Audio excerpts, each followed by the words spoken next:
فاكر إني منظم لحد ما ضاع مني كل حاجة.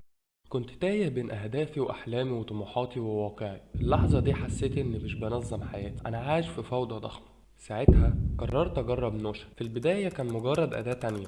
بعد أسبوعين حسيت إن كل حاجة بقت في مكانها، مش بس الملفات، حتى أفكاري وأهدافي ومشاريعي كلها بقت واضحة. بقيت أخطط أسبوعي في دقايق، أتابع مشاريعي من مكان واحد، وارجع لأي معلومة محتاجها في ثواني. نوشن ده نظام كامل مش مجرد أداة، والأهم بقيت أثق إن كل حاجة محفوظة منظمة وجاهزة وقت ما أحتاجها. أنا عبد الرحمن عيد، ودي قناتي على اليوتيوب Organize Your Life. مش هنا علشان أعلمك نوشن بس، أنا هنا علشان أشاركك نفس الرحلة اللي غيرت طريقة شغلي، تفكيري وحياتي. السلسلة دي اسمها نوشن From Zero to Hero. هنبدأ من الصفر تماما، من أول ما تفتح نوشن لأول مرة لحد ما تبني نظام رقمي متكامل زي المحترفين. مجموعة فيديوهات كل واحد فيهم بيتبني على اللي قبله، وفيديوهات لأنظمة متقدمة. هتتعلم معانا سلاش كماندس والتيبلز والداتابيز والفورمولاز والريليشن والرول اب والتمبلتس الجاهزة والداشبورد الاحترافية، وحتى نوشن اي وازاي تستخدمه صح. كل حاجة تخص نوشن، وكل ده بأمثلة عملية حقيقية وجاهزة تطبقها من أول فيديو. بنهاية السلسلة دي هيكون عندك نظام واحد لكل مشاريعك ومهامك وأفكارك وحتى أحلامك.